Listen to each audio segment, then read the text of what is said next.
Now that this attack happened, I mean, Twitter was going nuts. I don't think a lot of people caught this in the initial Ukrainian announcements of what they did and how they did it. 117 drones came out, and there were as many drone operators.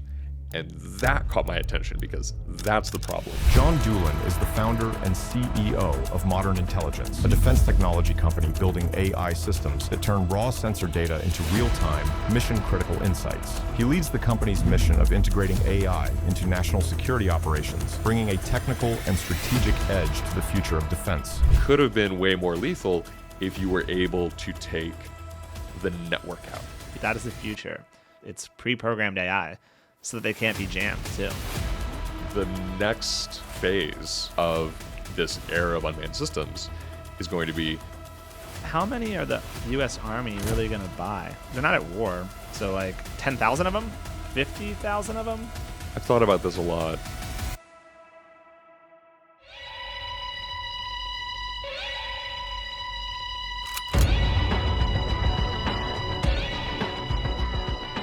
So this is a historic day. We got some fan mail. As you can see, we were reading it earlier. This is from Kaylin Keith. She runs a company called In the Wick of Time, and she's a big fan of the podcast. She sent us these candles, and she's actually called me Cadet Simone. Like she thinks I'm like a cadet, like an ROTC. I saw that. Yeah. Cadet Simone. This is your moment. The threshing awaits, and with it, the chance to forge the ultimate bond. Courage is your weapon, determination your shield. Dragons do not choose the timid. They seek those who dare to rise, who refuse to fall. I mean, it goes on. It's amazing. So basically what we do is we have to light this candle, and then depending on what color it burns is the type of dragon I am. So, and the current bet is red. We think it's red, but we're going to see. I mean, temperamental, aggressive, quick. I mean, this is from our fan. We have to do this because like it's one of our fans. All right. Do you think it like changes the wax color? Because right now, it's like a green smoke thing, like Nick Cage. Green smoke, green smoke. It's like from The Rock. All right. Well, so far it's not any particular color, but we're gonna give it some. We'll give it some time. And as we wait, let's talk about you, bro. Thanks for coming on finally. I know we've been trying to make this happen for a while. It's good to be here. And I mean, the new studio is amazing. Yeah, I mean, I feel like we've done this before, but maybe we just didn't air it. I'm not sure. But yeah, why don't you tell the viewers about Modern Intelligence? Modern Intelligence is building the foundation AI to go on every American drone and help them see, decide, and act. American drone, so not the DJI. This drone, not this one. Not GGAIs. But maybe one of these, which is an American-made drone by Luke. Yes, absolutely. Yeah. If you need something to fly it around when you guys shoot it down for testing, right, we can help with that. Yeah. This is for sure. I mean, hey, check this out. So Luke made this. It's like a homemade kit. Like, are you guys producing lots of them now for like testing? No, we just wanted to see what it was like to make a drone, just to like see what goes into it. It's actually incredibly easy for these FPV drones. Like, I don't think there's a lot of IP here is what we've decided. Like the IP is in the software, like what you're doing, I think. Like a lot of this stuff, like, I mean, the brushless motors, the propellers, like everyone has the same like 3D printed or like carbon fiber X. Yes. It's mostly in the software, I think. Which is partly why I was actually thinking about this last night when I was thinking about our next phase of growth. I think there's really like going to be three kinds of products in the future of defense that actually can make margin and aren't just commoditized or services. And it's like factories, first of all, because like you, Saronic, Mach, Anduril, like they're at the stage now where they're just selling factories. Like I have a factory. I'll make this stuff. Yeah. Like I have a factory. And then there's specific applications or subcomponents, like Vannevar is just the best at like natural language processing analysis. And then there's AI, because you're right. The next phase of this era of unmanned systems is going to be, okay, now we've actually started to figure out, wow, we have this massive Lego kit of all these parts. We figured out how to build them very, very, very quickly. Unless you're a really specialized platform like a sub or like a satellite, most of the hardware is going to get commoditized. And then what's really going to matter is what makes you smart. I agree. Because, like, think about this. Okay, so this one, and this is not to be like a bear case on Nearest or anything, but like I was thinking about like this is like how much does this cost? Like $1,000? I don't know. 500 maybe. 500, yeah. And maybe you can get more sophisticated. Obviously, the Archer is more sophisticated. Anduril's Bolt's more sophisticated. Yeah. They cost a little more. But like, how many are the U.S. Army really gonna buy? Like, they're not at war, so like, I don't know, like 10,000 of them, 50,000 of them. Like they're not gonna like stockpile them because they'd rather just wait till a war breaks out to like buy a bunch of them, right? Well, that's the other dilemma of just production, which that's a hardware company problem, but that's also the congressional problem of like, well, if I want to have wartime capacity, I need to produce at wartime capacity during peacetime, and otherwise, like growing into wartime capacity is going to take a long time. So yeah, but these, I mean, I think you could grow into wartime capacity on this pretty fast. I mean, you saw in Ukraine, there's like florists are making them, just like everyone makes them in their house for the front. Like, yes. So like, it's different than like ships. I think, like a ship, we don't have wartime capacity to build ships, and I think that would be pretty hard, pretty hard to retool that. But like this, I mean, this just seems so easy. It's crazy, actually. Like, I mean, you saw that attack, right? This past weekend. Just Dude. These little FPVs. So wild. Budanov is so good. The head of Ukrainian intelligence. Yeah.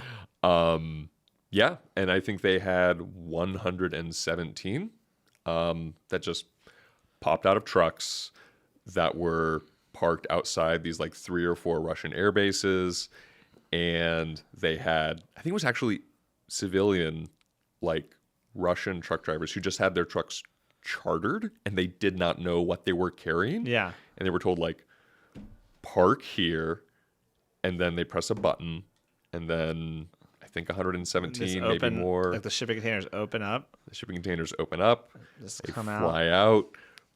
Russia's strategic bomber fleet is a little smaller than it was yesterday. It's a real like Trojan horse type thing, like the Athens, Greece or whatever. It's like the Trojan horse, Yes. modern Trojan horse.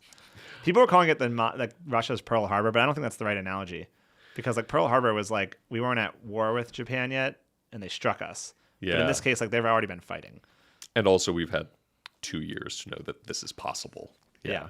It's crazy. But what was interesting to me about that, and I don't think a lot of people caught this in the initial Ukrainian announcements of what they did and how they did it.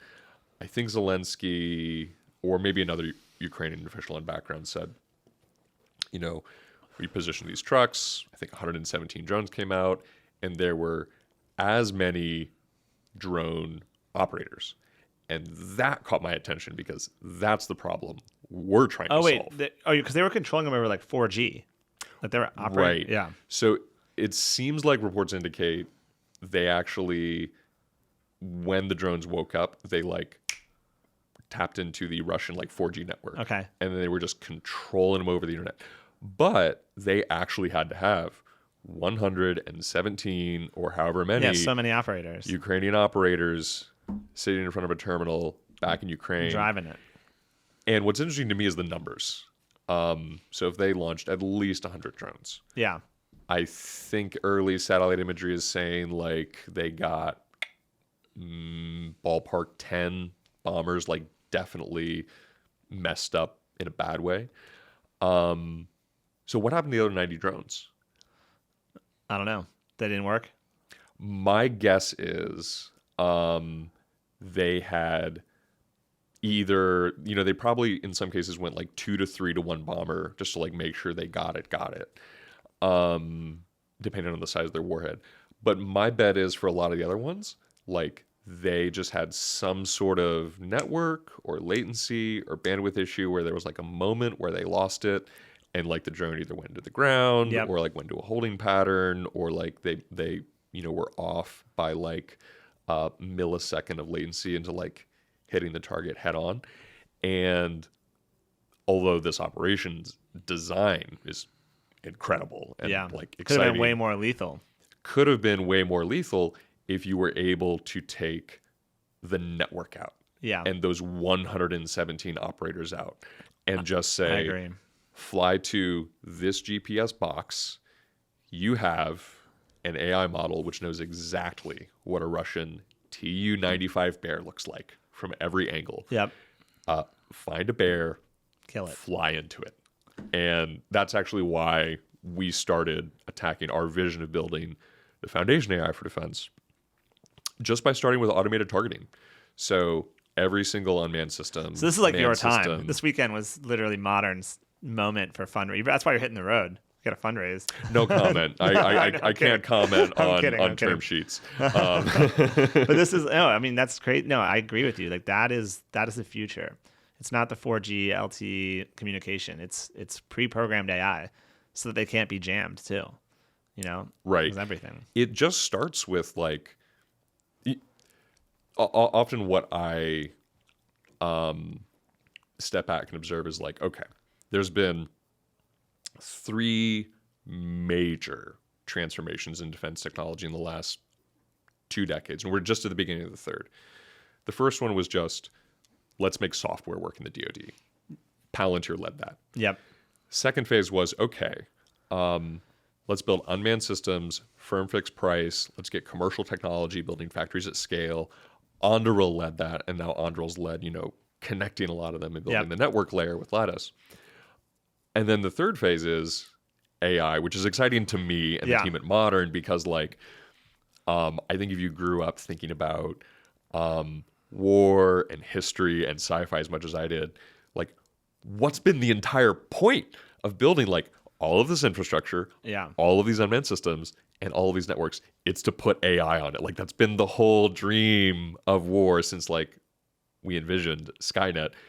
We want to put AI on everything, so it's faster, it's more accurate than a human, it's more independent, it's actually more reliable, both from like human exhaustion and like the extra steps like hardwired coding requires. So basically, and then the AI needs a substrate, and that is really you're targeting drones first, basically, right? Yeah, Little drones, big drones, all sizes of drones, really. Yeah, I would say. If you imagine the DoD of the future that like these drones are building, but also like bullfrog turrets are going to be a part of, it's going to be likely the largest mesh network of like real-time sensors and robots mankind's ever built. Sounds very frightening. I'm into it. It's extremely frightening and exciting. Yeah. It's going to be globally distributed. And that stack is basically like, okay, we have the actual hardware itself, these drones, C2s, but that's everything from C2 centers to manned systems that are like quarterbacking unmanned systems, guns. You have the hardware, you have the network, then you'll have your command and control software, dashboards like Lattice, Palantir. But then like what really is going to drive a lot of the value of the difference between a mission you can and can't do once you have the rest of the stack? It's AI. Like, do I need 117 dudes sitting in front certainly of not. Safari to drive one of these into I agree. a bear? I think you're in a good spot. So I guess now that this attack happened, I mean, Twitter was going nuts. Like people were like, it was kind of dystopian to read Twitter. People were like really like gloating, like being like excited about how they crushed it. And, it's crazy. And now like the response from Russia, I mean, for me, I think it's got to be a nuke. You got to fucking level Kyiv. Like what else? I mean, what else are you gonna do? You need to do something. You need to do something better than what they. Ever since the original invasion, which of course was a wow moment of like, okay, Putin's angry. Putin basically wants to end Russia's relationship with the West for a generation. There's also just kind of this like lethargy and capacity for pain and humiliation in like the Russian state that's like always there. It's been there after like, you're like the 2023 offensive and like the Moskva and like the Kerch Bridge and stuff. Like, so you're basically making an argument like they're okay with just looking dumb. He doesn't have to worry about political pressure. Yeah. He's angry. He'll probably berate some generals. It probably would have been different if like more than half of the bomber fleet was gone. Yeah, they didn't get all of it, really. No, no. Yeah, really, it probably didn't do a whole lot if you think about it. Like, they weren't using those bombers anyway.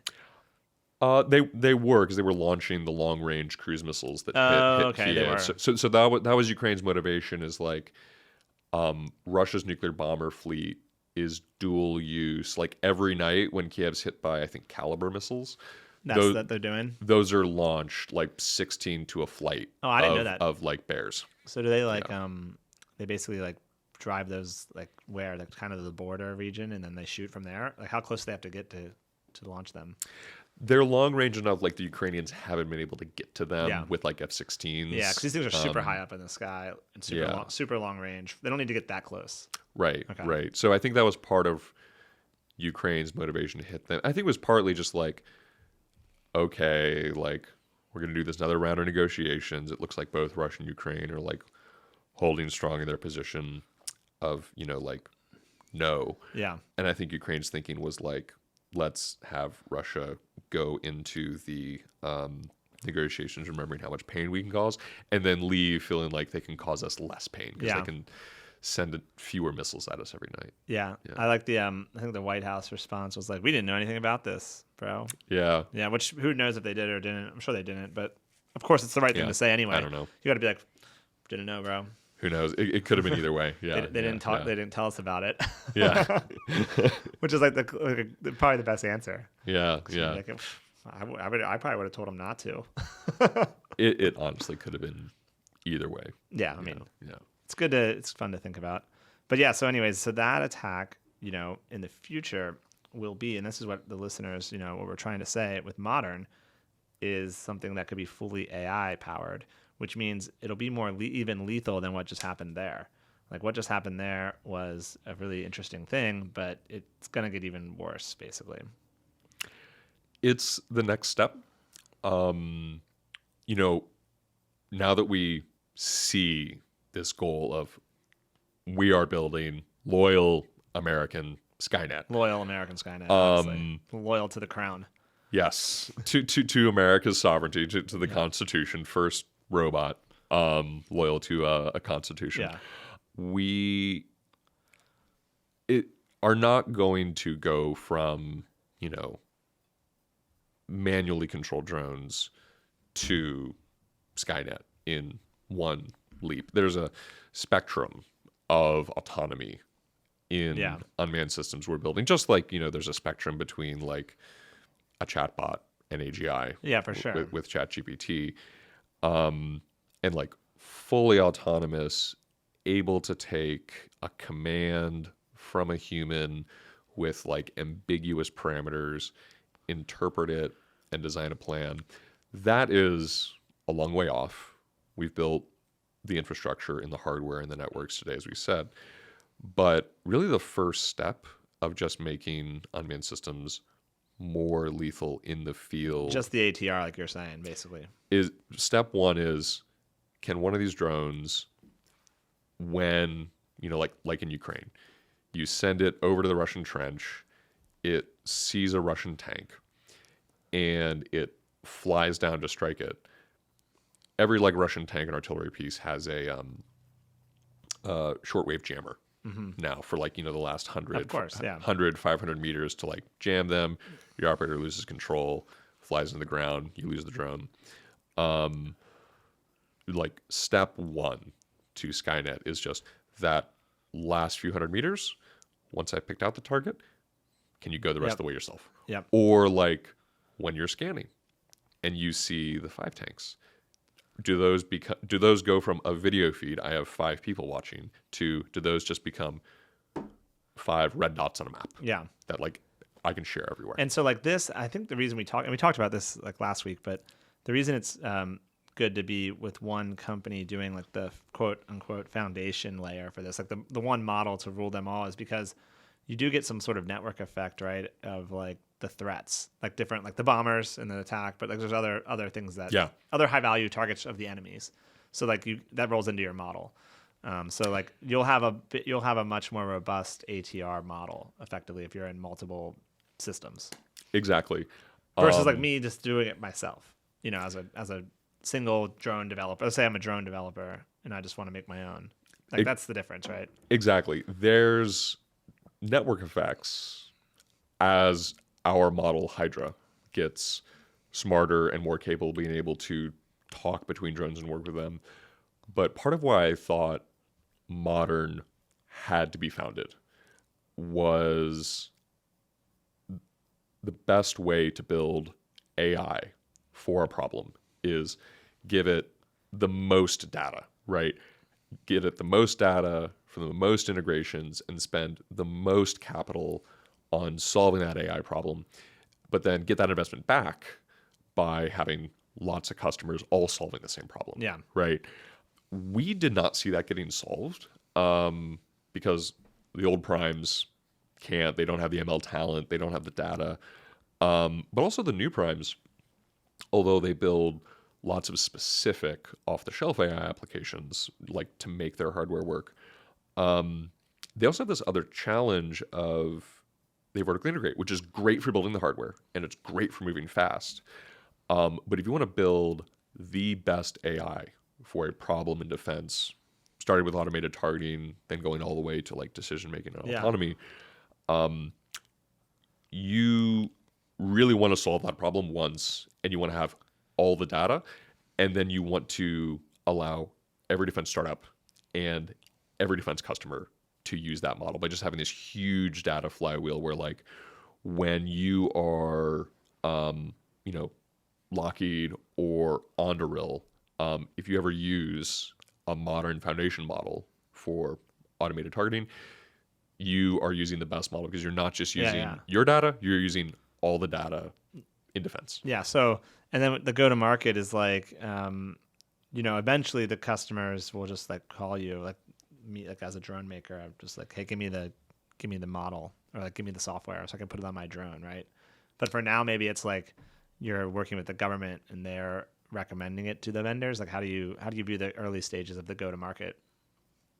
Yes to both. Yes to both. Yes to both. We're both partnering with both startups and primes, like as they're building hardware to go and compete, and they want their hardware to be more valuable and capable with something they can't build themselves. Yeah. And we're also doing lots of direct to DoD contracts where they've bought a plane or they've bought a ship or they've bought an unmanned system. Yeah. And it doesn't have AI on it today, but because we are multi-platform, we actually have solved the hard problems of how do you like kind of talk to everything and build all the infrastructure. Okay, so then they can interfaces. basically just put it on their systems. They can buy us and put it on. And sometimes that's like working with a startup really early, getting them a trial license, pre-integrating with them, helping them test faster. Because like if you're building a drone and you want to show that it can do automated targeting and it's not going to have to be manually controlled all the time, you're going to want to test that in an exercise sometime, right? And if you don't have the capital or the expertise to build that yourself, you can take our model, we'll integrate it for you for free for your first exercise, and then you can go show your customers, hey, I have automated targeting.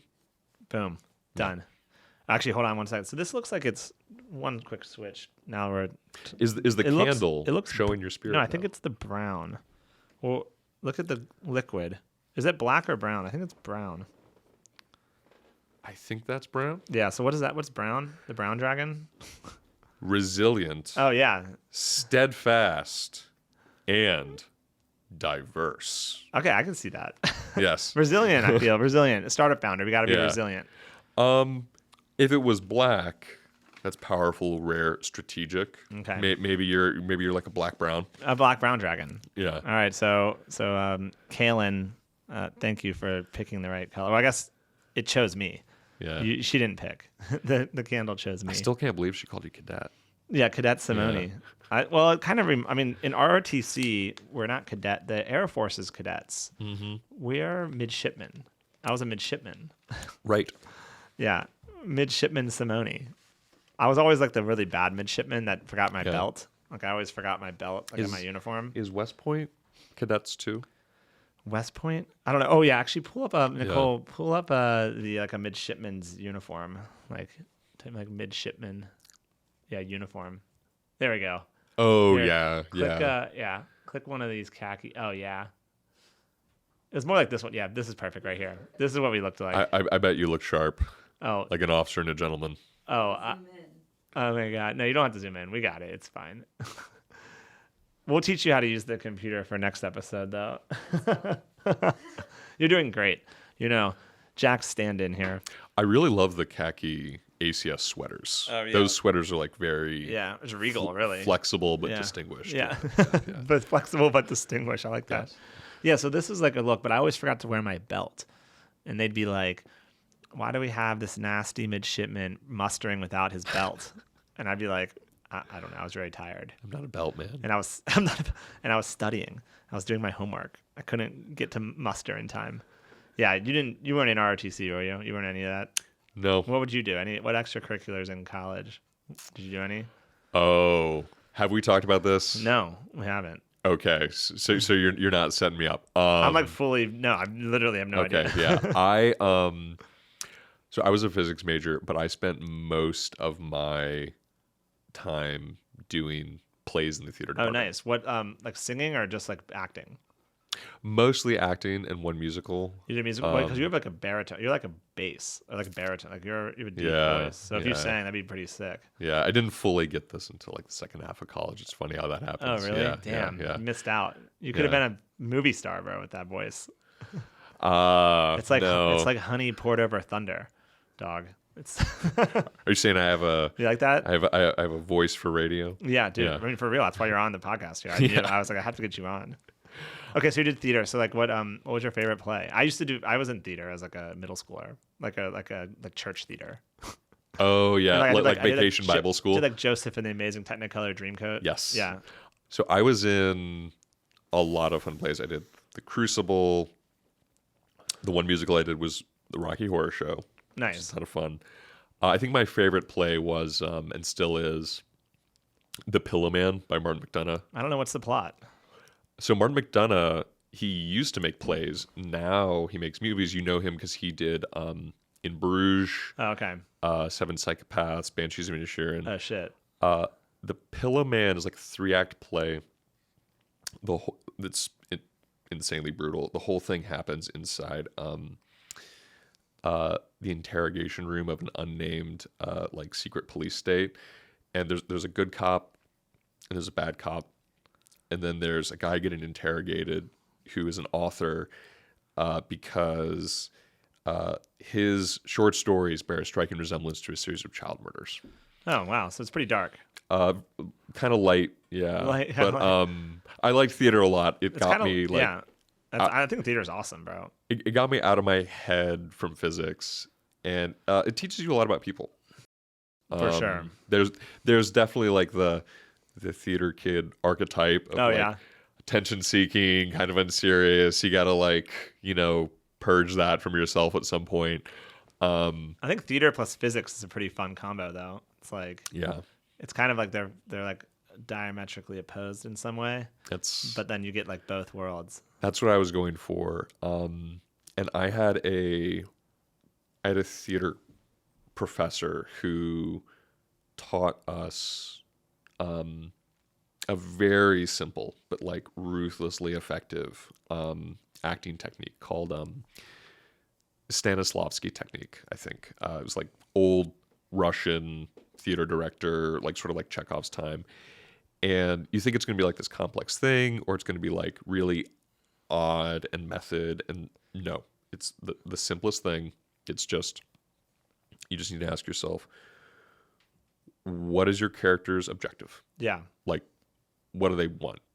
Like, I have this dream I want, or so what's your objective in the play? And then what's your objective in the scene? Like, if you're talking to your estranged father as a character, like, what's your objective? It's like, get him to tell you he loves you, right? And then it's like, then what are your obstacles? Like, what's in your way? And what action are you taking to like get to it? And that is incredibly simplified model for like business Yeah, it's negotiations. Really, it's also a really good way to do it makes you probably a better actor because you're like, you're more of a purpose driven. It gets you into like the method acting of it, like what you're doing in this scene. Like you're connected to the. Yeah. The purpose of it is to like get young actors actually But it's focused actually great for on- like business too, for partnerships. yes. Like what does the, Yeah. what do you want? What do you want? What are you doing it? Yeah, I mean, actually, it's interesting when you do partnerships with other startups versus bigger companies, because like their want on the other side of the table, the wants and desires are different, so you have to like do it differently. Like I always think about like mostly when I'm working with another startup, I try to get into the founder's head of like what are they after, like what are they afraid of, versus like when you're doing it with like Northrop Grumman, it's like a cyborg. They have there's no one to like get inside the mind of. It's like Northrop Grumman is like black box at worst, and it's like a political like influence Dynamo or campaign something, like yeah. at best. Yeah. But with like a startup, I mean, even like a 200 person company, which is like not a startup, but like it's still mostly just like the founder or like the person at the top. It's just like one person you need to like get into the psyche of. But like these large companies, it's like 50 people. Well, that's especially powerful because not only is it simple at a company where the founder is in control, but also like in the early days, if you're still figuring out your product and they're still figuring out their product, like those things are going to be figured out by the founders, right? Yeah. And so like if you're kind of like still answering some questions, you can have a dialogue, right? Yeah. And that's part of why it's really valuable for us, and I imagine you too, to just talk to other startups who can put either like Bullfrog or Hydra on their platform.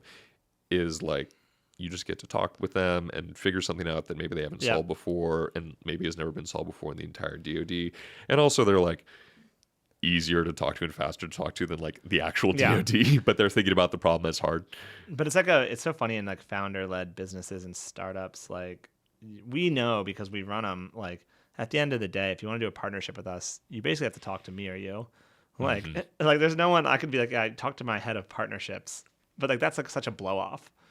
Like Saronic was doing that to me. Like they have like Dave Castellano, who's a great dude. He is. He's like director of or corporate development. So it's like a partnerships role.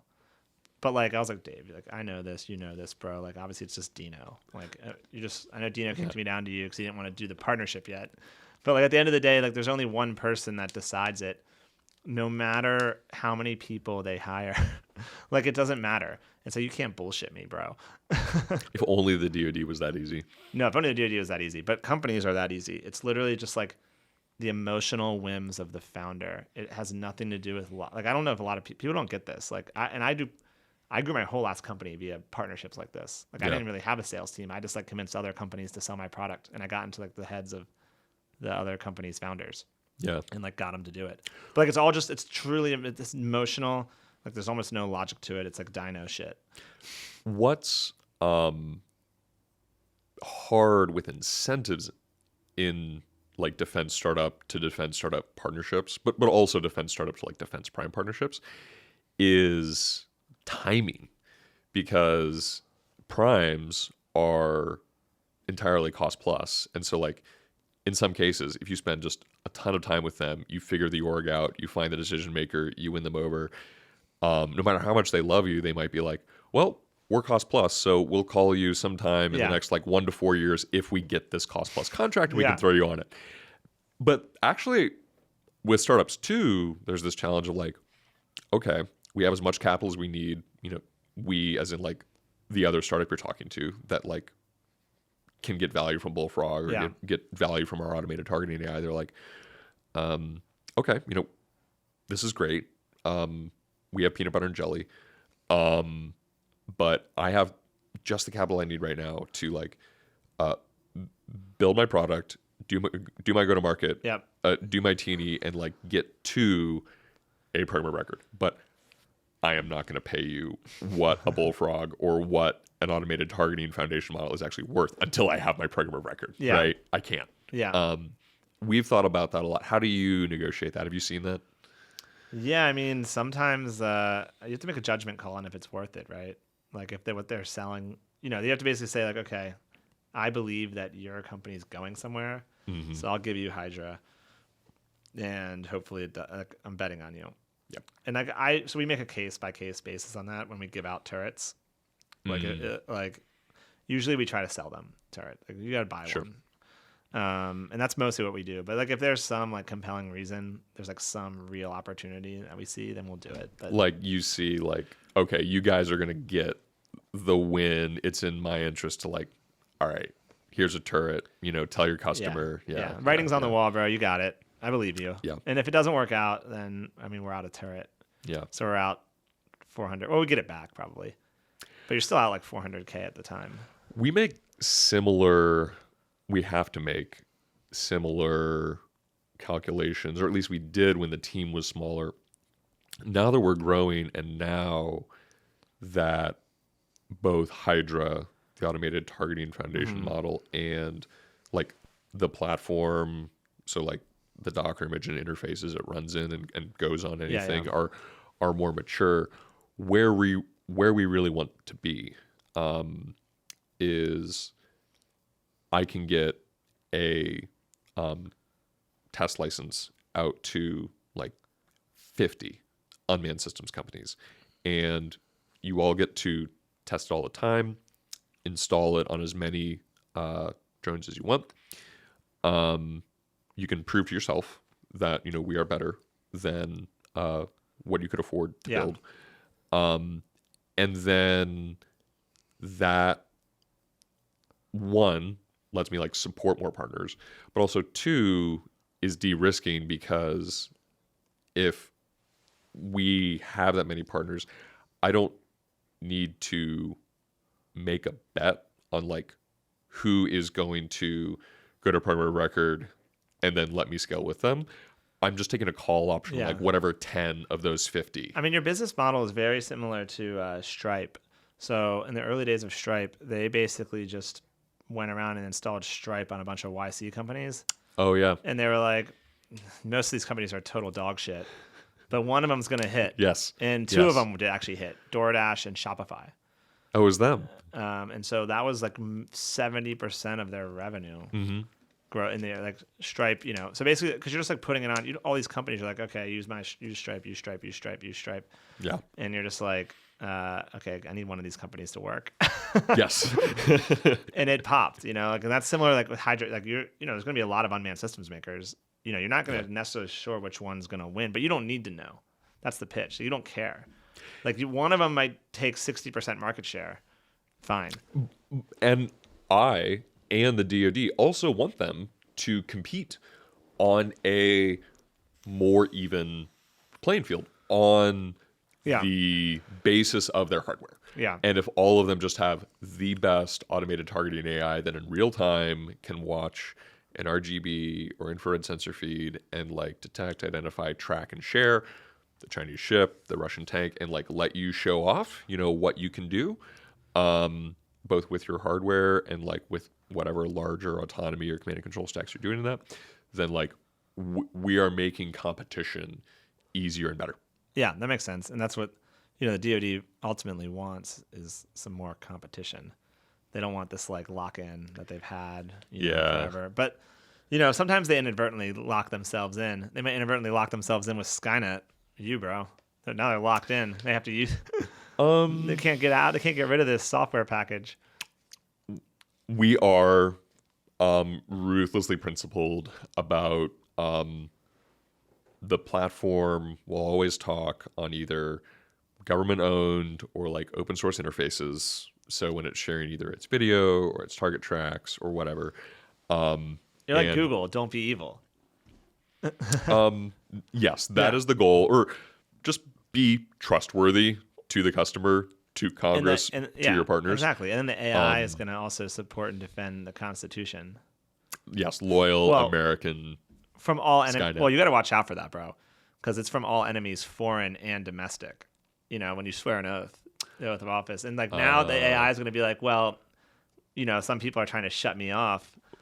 And and they swore an oath to the Constitution, bro. not to the people. Yeah. Maybe it is important that it also have a very ironclad commitment to like Article 50 and Article 10. Yeah. It needs to understand the articles of the use of force. But we think it's in the best interest, not just of the government and the taxpayer, but modern, to have open interfaces, to always deploy in a Docker image that's easy to rip off and put on. The deployment of both automated targeting AIs and full autonomy AIs around Docker is actually getting strikingly standard across DoD. But despite that, like, our confidence in the business just comes from the fundamentals of we are more focused on this problem, and we are going to have more data than anyone else. And ultimately, I think, like, you know, DoD customers do not want to like work with one company for 10 years. They just wanted to be the best, and they just wanted to work, right? Yeah, of course. Yeah. My thing though is like, okay, how do you combat like, okay, I'm a drone provider, and you know, and I'm smart, and I see that this, you know, the hardware is kind of getting commoditized. Like, I feel like I need some software to make my business more valuable. You know, like, and I'm feeling the pressure from investors. So I'm like, oh, well, I'm actually outsourcing a model of my software to Modern, so I don't really do anything. I don't think that's true. I mean, I do think a lot of unmanned systems will get commoditized, and if you lose once it's commoditized, you're not going to get a second at bat. Yeah. Right? Like, if you're Teal and you won, you know, the platoon, like, tactical ISR quadcopter contract for the Army for the next decade, like, Did they? Teal did. How many drones is that? I think it's like between 20 and 30,000, which is like, you know, 3 days in Ukraine. Yeah, that's pretty wild. So then at 1,000 a piece, maybe? Oh, I think a lot more than that. Okay, 5,000 a piece. I don't know. Nicole, what's 20? Well, let's just do 5,000. Nicole, what's 20? I can't even do this math. I'm so dumb now. 20,000. 200,000. 200,000 times 5,000. I just want to just back of the envelope. Yeah. Teal's like they're not venture backed, right? Maybe like a while ago. They were acquired by Red Cat, which is How publicly many traded. zeros is that? 1, 2, 3. So that's like 100 million? Wait. No, it was 20,000 drones, not 200. Do 20,000, yeah. Yeah. I think it's 100 million. Doc's like 100. I think that's about right. 100 million. Okay, so let's say it's 100 million in revenue. Okay. This is why and if their valuation, did they get an investment, you said, or no? I forget their funding origins. However, like 5 years ago, they were acquired by Red Cat Holdings, which is like a PE UAS roll-up. Okay, so this is in a PE world. This is actually not bad. Yeah. If you take a look at this is $100,000 of revenue in it, and so like Neros, their valuation was 300 million. So the total addressable market is $100 million. So that's where I'm like, they need some sort of new product line or something, because like, well, they're not going to be able to sell overseas because overseas has their own makers. So just to be clear, this is not what Neros was competing for. No. I know. Yeah. I'm just doing. I'm just talking about in general the army right now, since we're not at war. Like we're not at war, and how many they're really going to buy? I mean, they're not going to buy like thousands of FPVs and just stuff them in a warehouse, because they would rather get the newest ones when the war starts. So, well, they might buy like 20,000 of them. You know, get a little taste. Right, like 20,000 is still a like GWatt era number. Yeah. Well, no, but I think like the appetite for buying. Okay, let's just say they buy 60,000, so 300 million in revenue. Yeah. Still, again, it's probably not enough to satisfy those kind of valuations. And what's sad is like we need to like prop up the defense industrial base. Like we need to be pumping out. We probably need to be making more than 60,000 FPVs, because we need to have the scale manufacturing for it. But where do we put them all? So I think we should like let these companies. My take is that we should get rid of ITAR restrictions. We should really be letting them sell the shit out of this overseas. because then they can grow their market even bigger. We just need to actually make it easy to get these things to Ukraine. Well, like China, and well, Taiwan. Ukraine, sure, but like Ukraine's not buying because Ukraine like has their own market. Yeah. But like, I mean, sounds crazy. I think, but like China's selling anywhere. They don't give a shit. Like they'll sell to Russia, Ukraine, And yes, they'll everyone. sell the Middle East. Like you see the stats, like their sales are going up, and so like in a weird way, you'd almost say like we need to be selling these to anyone, like anyone, even Russia, and like just to like get our sales up. That does go back to my Because the enemy's China, bro. my comment at the beginning. I agree. That does go back to my observation at the beginning of the podcast. And I think my answer to your question of like, where is value for unmanned systems companies? I think it's the factory. Yeah. Like, your product is the factory. Yeah. And then in some cases, there will be specialized hardware that's defensible or like point application products. And then it's AI. There will also be, I think, in number 2, like application products. A lot of that's going to be the networking layer and that infrastructure. Like, that's what Palantir and Onderill's like multi-$100 million, billion-dollar defense software businesses will be based on. It's mostly infrastructure. But if you want to light up these factories, you have to have someone buying the product. And that's the thing is like the U.S. is not buying. Like they're not buying. Like that's the dirty secret. Like everyone's like, oh, American dynamism. You got the VCs are all pouring in, and it's like, government, where's the sales, bro? Yeah, Like, and they're like, well, the CCA is yeah. coming. It's like, okay, how many are you buying? Like 400. Whoa, dude, Yeah, that's what I'm saying is like, something's got to give. I mean, I have a business plan for this. Obviously, like my business is it's a bigger ticket item.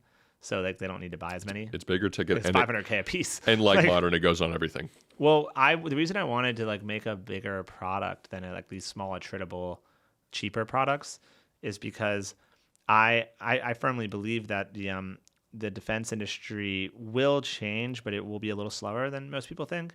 So I wanted to basically have an item you didn't need to sell as many of them to have a great business still. Yeah, I mean, Yeah. because like, I mean, how many really? I mean, we just did it right here. I mean, you see it. Like I've talked to some of these army leaders. Like they're not about to buy 100,000 or 1 million drones. And like all these things will require support. There will be some revenue in that. You get some sustainment. Like okay, maybe some sustainment. They come in and they wipe them off. They're like, okay, let me sustain this FPV. My thinking on your comment of like defense acquisitions is bad and it's changing, but it's slowly. I was thinking about this the other day. Like, we see how the acquisition strategy for AI going on unmanned systems is changing, and it is going to be modular and horizontally integrated. So like if you build the unmanned system, you do not necessarily have a right to win building either the autonomy or the AI stack that goes on it. And some startups actually just have built an autonomy stack that is good enough and was early enough that they will sell both the hardware with their autonomy stack. But Shield or something, or a Shield AI or something. Shield, like a lot of Underill and ceramic hardware is going to run their autonomy stack. Yeah. However, for now, a lot of the other PEOs you see, they are telling the hardware providers, they are telling the software and AI providers, these are your interfaces, these are how you're going to talk to one another. We're going to own the what's called government reference architecture, which is the IP of like the architectural diagram of how, hey, hardware company, your stuff plugs in. Hey, software and AI company, where your models can plug in and charge us. But like none of you are capturing the baseline because we have gotten burned by primes too long. Like people forget the DoD actually fought a lawsuit with Lockheed Martin over the data rights to F-35 software. And so when we see this and we have like government people telling us directly, this is the future, this is how we're thinking about modularity, this is how we're thinking about interfaces, this is how we're thinking about pure software acquisition, you know, I'll sometimes have a VC say to me like, oh, well, like, isn't selling software in DoD really hard? Like, isn't that impossible? I always have this thought that like,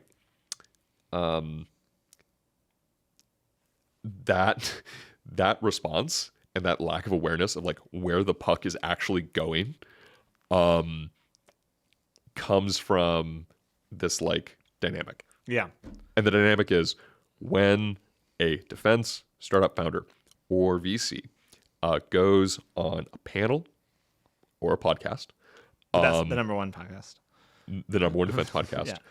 or like they go talk to their congressman, or when you write an op-ed about acquisitions, what is your job?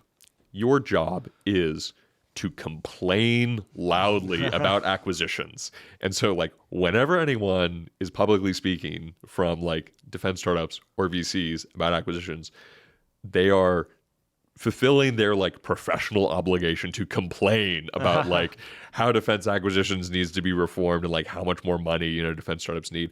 However, if you focus too much on that, you actually lose sight of the fact of, you know, one of the consequences of things changing is they actually change. Yeah. Yeah, for sure. I mean, I don't actually ever really complain about it. I'm just a student of the game.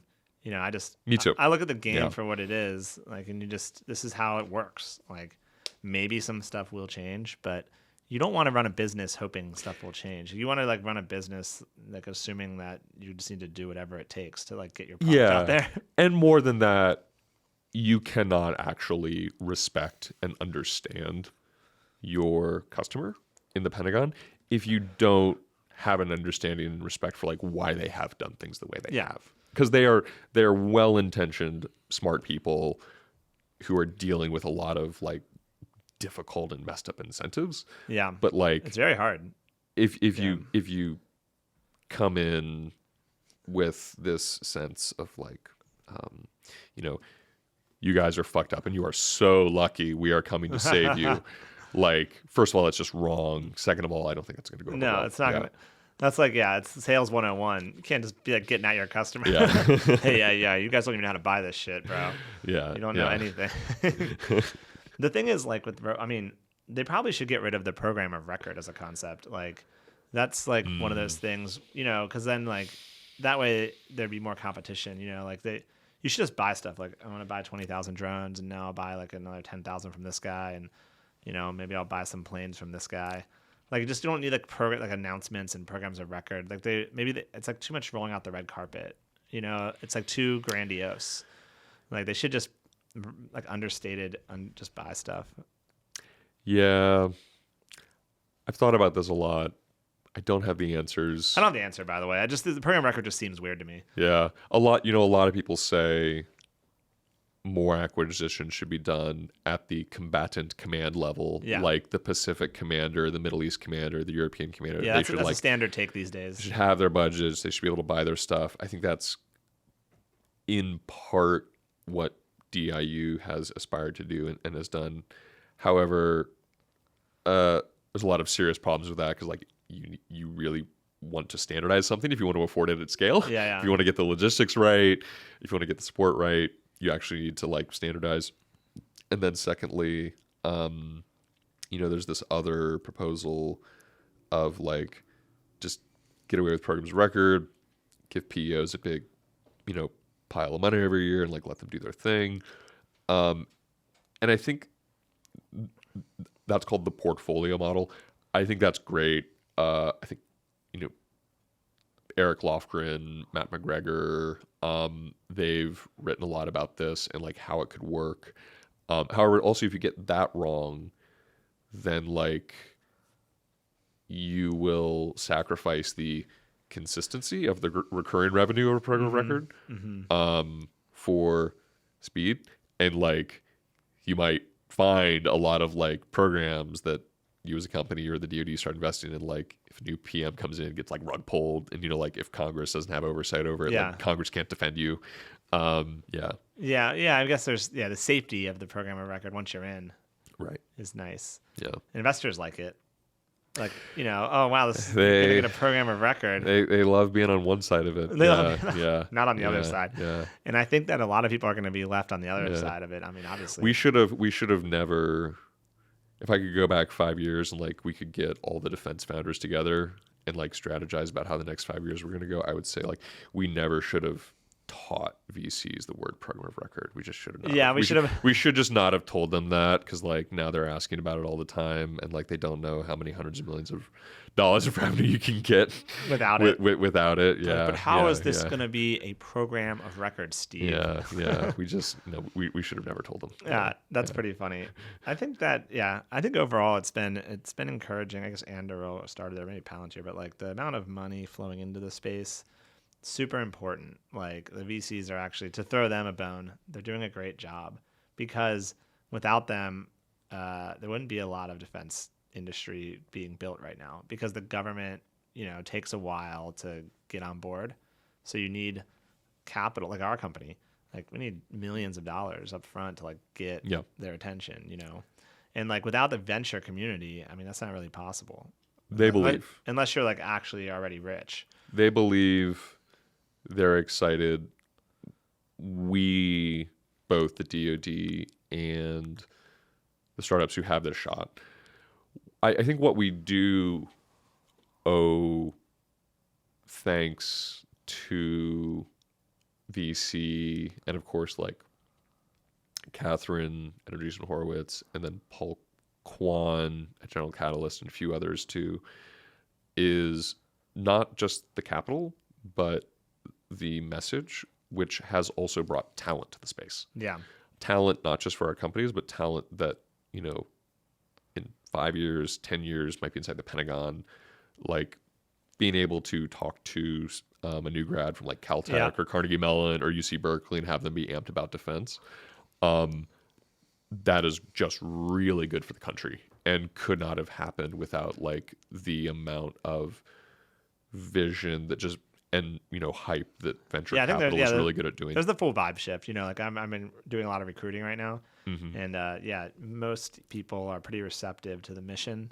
Yeah. You get the once in a while, I get the email like, I will not work in defense, but like it's much fewer than I bet it was before. Like like it's not as common now. Yeah. And so I think the vibe shift is there, and it's easier to recruit for this than ever before. Yeah. Like people want to help, and I think people see like what's happening in the Ukraine. Like they just see what's going on. They're like, oh, we got to get ready for this. Yeah. It's wild. At the end of the day, and I think this is why I don't think I'll ever leave defense. I know it's why you and the team are here too. Like, it is really hard to come up with something that is simultaneously like more important and cooler than this. Yeah. Both technologically and in the mission. That's what Luke always tells me.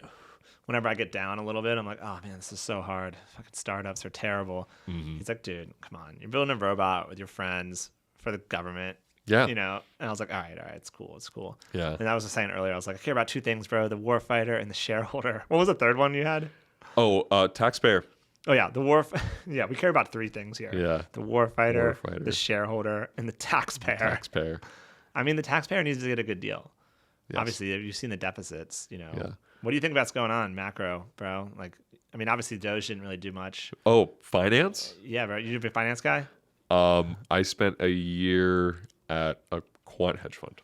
Yeah. I mean, interest rates going up, debt's rising, deficit. I mean, Trump's going to increase the deficit. Yeah. And Doge didn't act much. So, like, it's pretty much like we're just keep going. Other than Putin nukes Kiev spy puts, what's your take right now? If that doesn't happen, I think that we have a huge spending bill that's about to get passed. Big, beautiful bill, right? And I think that's going to pump a lot of money into the economy, and I think we're going to go on a run. I think that it's prolonging maybe a bubble. But, I would say permabull. Minus the Black Swan event.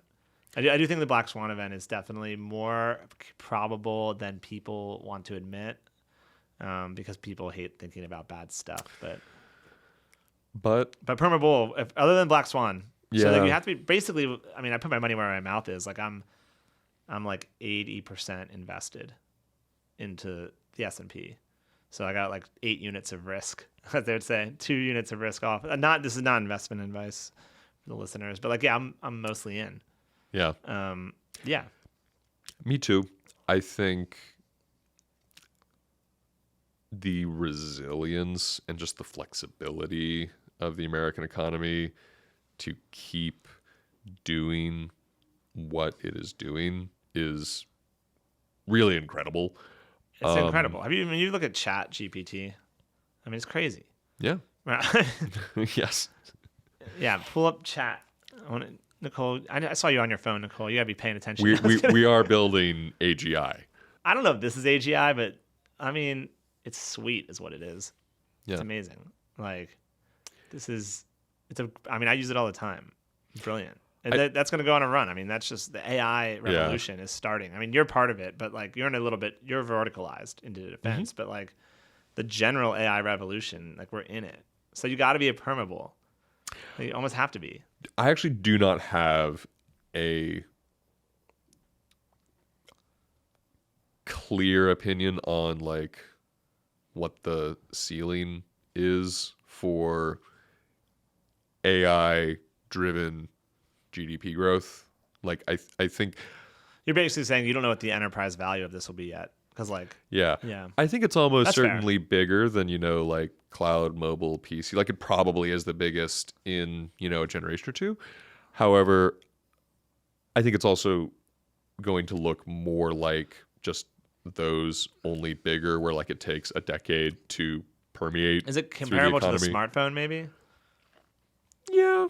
I mean, the smartphone unlocked. Okay, we can think about it. It unlocked Uber. I mean, which is worth $60 billion. I You think- can add up all the market share of all of the apps on the smartphone, and that's how much it unlocked. I think it will be more valuable and more consequential than like the cloud, smartphone, PC, the internet. However, I just don't think that's going to look like, one day we have AGI and then like GDP growth goes to like 20% year over year over 10 years. I think it's going to look more like 10 years of just like methodically building AI products. Yeah, pull up the Tesla, Nicole, the Tesla Optimus robot.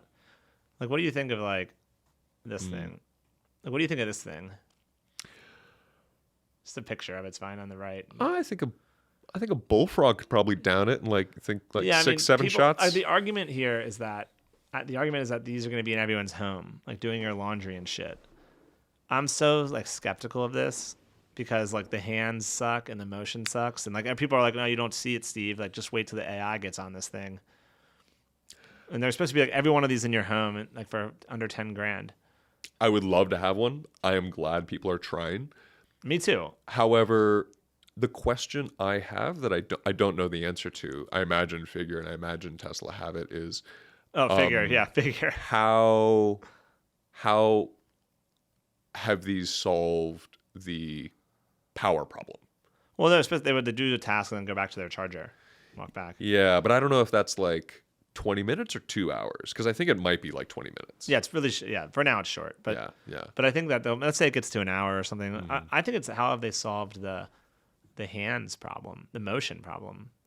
Like I don't know if you watched the Figure video where it was like unpacking the groceries or whatever, Yes. but like that was all staged because they had to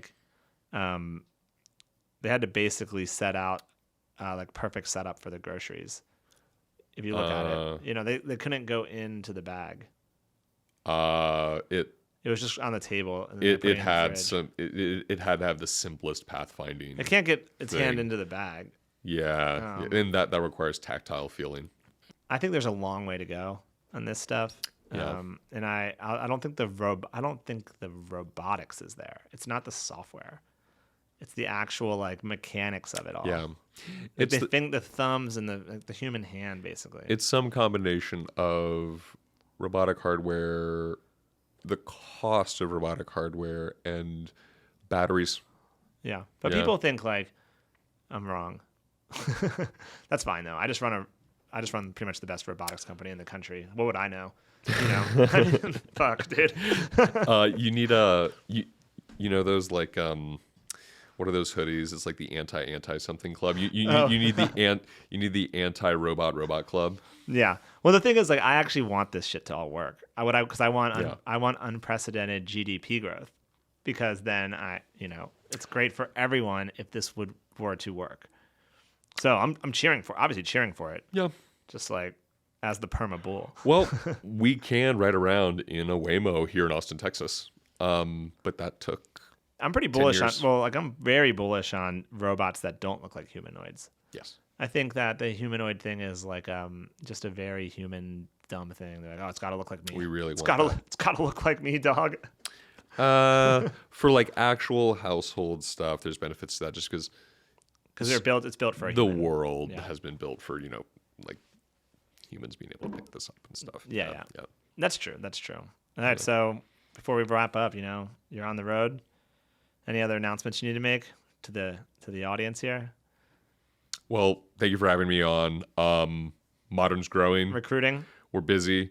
If you're a senior software engineer or a senior ML scientist or engineer that wants to build the AI to see, decide, and act on every American unmanned system, Or allies. or in the future. allies, that is a really hard problem. On the infrastructure, we are building software that actually can talk to every one of these drones and integrate with them automatically. And on the ML side, I think we're solving some of the most important and difficult problems in defense. So please reach In out. Austin, Texas, right? Or remote? In Austin, Texas. Yeah, same. You Yes. gotta come here. It's a great city. Yeah. It's amazing. Growing city, fun city. In Austin, we are about 15 people today, but it's a very exciting time. All right, man. Thanks for coming on, bro. See you Thank soon. you.